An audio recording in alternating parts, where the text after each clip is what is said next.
Career షురూ నుంచి భాషా భేదం లేకుండా అన్ని పరిశ్రమలలో ఇలా ఇస్తూ నటుడిగా ప్రత్యేక గుర్తింపు తెచ్చుకున్నాడు రానా. బాహుబలి సిరీస్ తో కథానాయకుడిగా ప్రభాస్ కు ఎంత పేరొచ్చిందో, బాహుబలి తర్వాత రానా కోసమే సరికొత్త కథలు, పాత్రలు ఆయన్ని వెతుక్కుంటూ వస్తున్నాయి. ఈ నడుమనే గాజీ లాంటి డిఫరెంట్ కాన్సెప్ట్ తో 3 భాషలలో మెప్పించిన రానా ఇప్పుడు మరో డిఫరెంట్ క్యారెక్టర్ తో ఆడియన్స్ ముందుకొస్తుండు.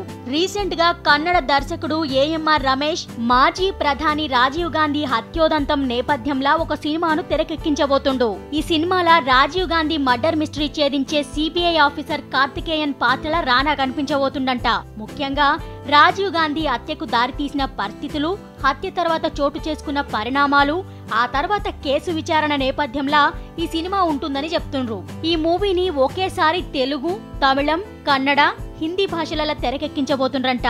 అందుకే ఈ సినిమాల అన్ని భాషల వాళ్లకు తెలిసిన రానాను హీరోగా తీసుకుంటే వర్కౌట్ అవుతుందని అనుకొని ఈ సినిమాల ఏరికోరి మరీ రానాను తీసుకుండ్రంట.